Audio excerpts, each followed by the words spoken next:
ഇന്നലെയാണ് ബി.ജെ.പിയെ ഞെട്ടിച്ചുകൊണ്ട് ഉപതെരഞ്ഞെടുപ്പിന്റെ ബലം പുറത്തു വന്നത്. എന്നാൽ ഈ തെരഞ്ഞെടുപ്പ് ബലം പുറത്തു വരാൻ വെറും 2 ദിവസം ബാക്കി നിൽക്കുമ്പോഴായിരുന്നു യു.പിയിൽ ജെ.പി. നദ്ദയും യോഗി ആദിത്യനാഥും അടക്കം കേന്ദ്രമന്ത്രിമാരടക്കം നിർണായക ചർച്ച നടത്തിയത്. അവിടെ മുഖ്യ അജണ്ട ലോക്സഭാ തെരഞ്ഞെടുപ്പിലേറ്റ പരാജയം തന്നെയായിരുന്നു. ഇന്നലെ വന്ന തെരഞ്ഞെടുപ്പ് ബലം കൂടെ ആയപ്പോൾ കാര്യങ്ങൾ ബി.ജെ.പി വിചാരിച്ചതിന് അപ്പുറത്തേക്കാവുകയാണ്. എന്നാൽ ഈ തെരഞ്ഞെടുപ്പ് ബലം പുറത്തു വരാൻ വെറും 2 ദിവസം ബാക്കി നിൽക്കുമ്പോഴായിരുന്നു യു.പിയിൽ ജെ.പി. നദ്ദയും യോഗി ആദിത്യനാഥും അടക്കം കേന്ദ്രമന്ത്രിമാരുടെ നിർണായക ചർച്ച നടന്നത്. അവിടെ മുഖ്യ അജണ്ട ലോക്സഭാ തെരഞ്ഞെടുപ്പിലേറ്റ പരാജയം തന്നെയായിരുന്നു. എന്നാൽ ചർച്ചയും കഴിഞ്ഞ് കാര്യങ്ങളൊക്കെ ഏകദേശ ചിത്രവുമായി പുറത്തിറങ്ങിയപ്പോഴാണ് ബി.ജെ.പി ഇല്ലാതാക്കിക്കൊണ്ടുള്ള ഉപതെരഞ്ഞെടുപ്പ് ബലം കൂടി പുറത്തു വരുന്നത്. ഇതോടെ മുൻപെങ്ങും കാണാത്ത വിധം യോഗി തലകുനിച്ചു പോവുക കൂടിയാണ്.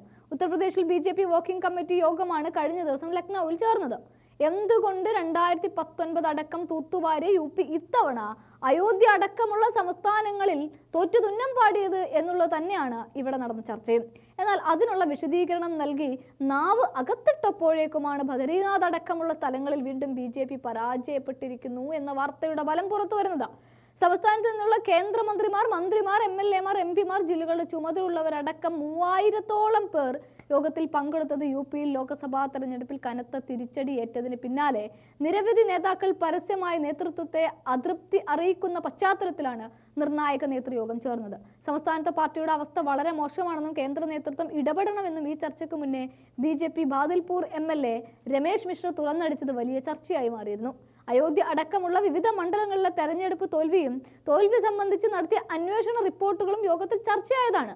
നേരത്തെ കേരളം, ജമ്മു കാശ്മീർ അടക്കമുള്ള സംസ്ഥാനങ്ങൾ ചേർന്ന നേതൃയോഗങ്ങളിലും ബി.ജെ.പി ദേശീയ അധ്യക്ഷൻ ജെ.പി. നദ്ദ പങ്കെടുത്തിരുന്നു. കൂടാതെ പൊതു തെരഞ്ഞെടുപ്പ് തോൽവിക്ക് ശേഷം നിരവധി തവണ യോഗി ഡൽഹിയിൽ പോയി അമിത്ഷാ അടക്കമുള്ളവർക്ക് വിശദീകരണം നൽകിയത് പോരാഞ്ഞിട്ടാണിപ്പോൾ വീണ്ടും ഒരു നിർണായക ചർച്ചയിലേക്ക് 3000-ഓളം പേർ നീങ്ങിയത്. പക്ഷേ ഇനി ഉപതെരഞ്ഞെടുപ്പിന്റെ പരാജയം കൂടി ആയതോടെ കാര്യങ്ങളെല്ലാം ബി.ജെ.പിക്ക് പ്രതികൂലമാണ്.